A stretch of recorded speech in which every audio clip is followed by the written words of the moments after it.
Wagungan. Assalamualaikum, selamat siang Bu Igun. Waalaikumsalam Pak Lukman. Ada apa Pak Lukman? Ada yang bisa saya bantu kok dengarin? Begini Bu, ini kan saya ada tugas guru penggerak di modul 3.1 di demonstrasi kontekstual. Ini ingin ngobrol sebentar dengan Bu Igun. Apa ada waktu kira-kira Bu? Ya, ini anak-anak sudah pulang Pak Lukman, jadi adalah waktu sebentar sebelum pulang. Iya, Bu Igun begini, ini kan terkait dengan tugas guru penggerak saya ya. Saya ingin wawancara dengan panjenengan ya, mungkin sekitar 7 pertanyaan Bu. Pertanyaan itu gini Bu, selama ini bagaimana panjenengan itu dapat mengidentifikasi kasus-kasus yang merupakan dilema etika atau rujukan moral, Bu? Gini Pak, dalam kita menjalankan tugas kita di lapangan memang ada beberapa masalah. Kita sebagai kalau nanti misalkan pemimpin dalam sebuah lembaga itu harus bisa membedakan masalah-masalah yang timbul antara dilema etika atau rujukan moral. Jadi kita harus bisa membedakan jika dilema etika itu benar lawan benar Pak. Jadi suatu masalah itu kita harus menentukan satu pilihan padahal itu adalah sama-sama benar. Kalau rujukan moral itu salah lawan benar, otomatis kita bisa langsung memutuskan kita memihak yang benar. Jadi mudah untuk membedakan mana yang salah dan yang benar. Jadi kita harus yang benar. Tapi kalau untuk dilema etika kita harus betul-betul bisa menganalisa dan mengambil suatu tindakan yang benar berdasarkan hati nurani. Terus begini Bu, selama ini Bu ya, bagaimana Anda itu bisa menjalankan pengambilan keputusan di sekolah Anda, terutama untuk kasus-kasus di mana ada dua kepentingan yang sama-sama benar atau sama-sama mengandung nilai kebajikan? Ini saya jawab pertanyaan dengan yang pernah saya alami Pak ini. Jadi dalam dilema etika kami pernah mengalami seperti ini. Ada anak itu dari keluarga yang tidak mampu untuk membayar LKS. Jadi semestinya iuran LKS itu misalnya setiap anak itu 15.000, terus dibayar paling akhir semester. Terus sampai akhir semester si anak ini tidak bisa membayar. Apakah kita tega untuk memaksa padahal anak itu betul-betul tidak mampu? Apakah kita tidak punya kebijakan lain yang lebih manusiawi yang berdasarkan hati nurani kita untuk sebetulnya secara peraturan kan memang anak ini harus membayar. Kalau temannya membayar, dia juga harus membayar. Tapi karena ini adalah betul-betul setelah diteliti anak itu betul-betul tidak mampu, jadi kita menyelesaikan permasalahan ini dengan yaitu dilema etika, termasuk masalah dilema etika. Jadi anak ini tidak kami tuntut untuk membayar, seperti itu Pak. Dengan alasan ya seperti itu tadi. Gitu Bu ya. Kemudian Bu, langkah-langkah atau prosedur seperti apa yang biasa panjenengan lakukan selama ini? Itu ada 9 langkah Pak. Ada 9 langkah. Yang pertama itu adalah mengenali bahwa ada nilai-nilai yang saling bertentangan dalam situasi ini. Kemudian yang kedua menentukan siapa yang terlibat dalam situasi ini. Kemudian yang ketiga mengumpulkan fakta-fakta, termasuk meneliti tadi, kalau misalkan kasus yang seperti saya utarakan tadi, meneliti fakta-fakta di lapangan yang relevan dengan situasi tersebut. Kemudian ada pengujian benar atau salah yang meliputi uji legal, uji regulasi standar profesional, uji institusi, uji kemudian ada langkah kelima yaitu pengujian paradigma benar lawan benar.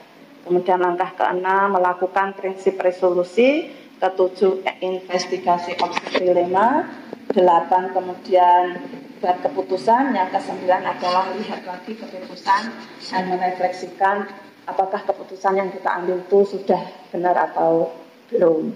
Ya, luar biasa. Berarti Bu Ikun sudah menguasai 9 langkah, Bu ya. 9 langkah. Kemudian Bu, ini ada lagi nih pertanyaannya ya. Hal-hal apa saja yang selama ini panjenengan anggap efektif dalam pengambilan keputusan pada kasus-kasus dilema etika ini, Bu? Yang saya anggap efektif adalah dengan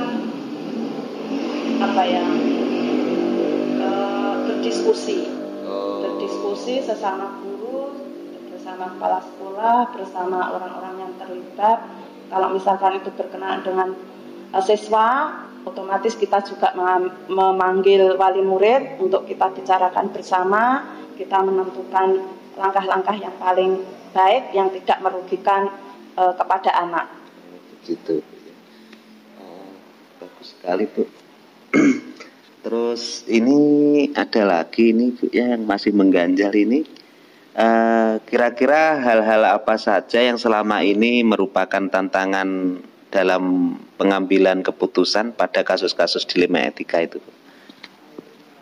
Ya, tantangannya mungkin sekolahan dianggap kurang apa ya Pak ya, kurang disiplin atau kurang dalam penegakan peraturan gitu. Jadi sebetulnya kan peraturan itu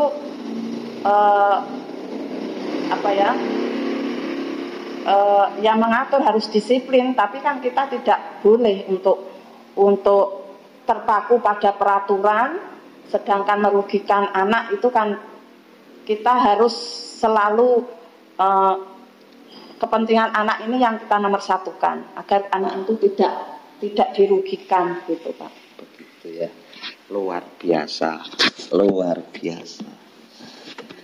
Sudah 5 pertanyaan ini Bu ya, 1, 2, 3, 4, 5, tinggal 3 lagi Bu ya. Bu,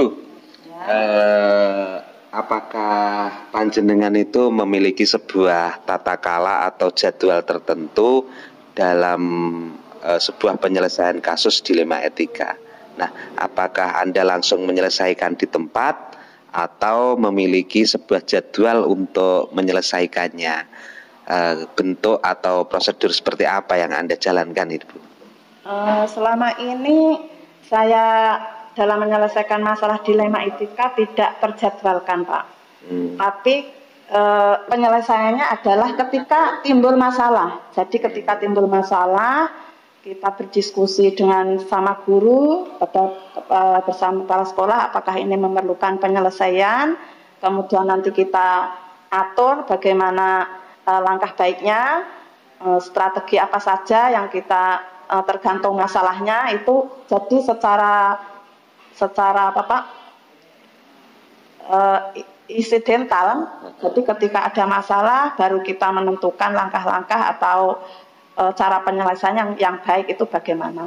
Jadi tidak dijadwalkan ketika ada masalah terus tidak. Berarti tidak dijadwalkan secara apa Bu ya, secara pasti gitu Bu ya. Ya. Jadi spontan kadang seperti gitu. Ya, tapi nanti penyelesaiannya juga ada langkah-langkah. langkah tetap, tapi kalau jadwal secara ini tidak. Jadi kalau ada masalah nanti kita bicarakan bagaimana cara baiknya, baru kita mengatur. Dua pertanyaan lagi Bu, ini masih tersisa dua ya Bu ya. Adakah seseorang atau faktor apa yang selama ini mempermudah atau membantu panjenengan dalam pengambilan keputusan dalam kasus-kasus dilema etika? Mungkin ada seseorang atau faktor apa yang mempermudah, membantu panjenengan? Oke, jadi gini Pak, jadi secara otomatis kami ini sebagai bawahan atau sebagai pimpinan pun pasti kita mempunyai sosok pemimpin yang menjadi idola atau yang menjadi panutan yang bisa kami gunakan untuk acuan mengambil suatu kebijakan. Jadi misalnya Bapak ini kok dalam menyelesaikan masalah itu kok baik, terus berpihak ke semua orang, tidak merugikan, tidak menyakitkan satu sama lain. Jadi kita bisa mengambil pengalaman dari Bapak ini atau dari idola saya itu. Jadi mungkin sosok itulah yang selain kami berpanutan kepada 9 langkah, tapi kita juga punya sosok panutan yang bisa kita ambil pengalaman-pengalamannya. Luar biasa, bagus sekali. Satu pertanyaan lagi Bu ini Bu, tinggal satu gawing ini Bu. Dari semua yang telah disampaikan ya, pembelajaran apa yang panjenengan petik dari pengalaman panjenengan dalam mengambil keputusan dilema etika ini Bu ya?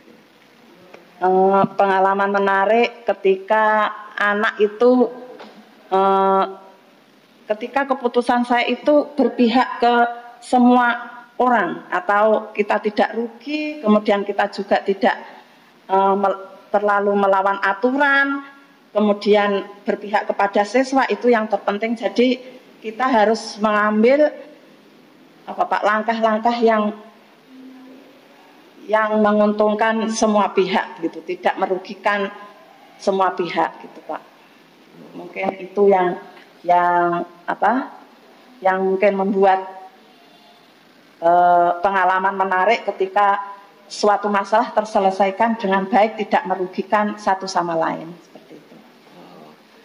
Baik, terima kasih Bu atas waktu panjenengan yang sudah menyempatkan mengobrol, menemani saya dan berbagi pengalaman sambil ini nyambi mengerjakan tugas dari guru penggerak ini. Semoga apa yang menjadi obrolan kita pada siang hari ini mendapatkan manfaat bagi saya, terutama Bu yang masih baru belajar, dan semoga panjenengan sehat selalu Bu. Terima kasih banyak waktunya Bu ya. Sama-sama Pak Lukman, kalau ada salah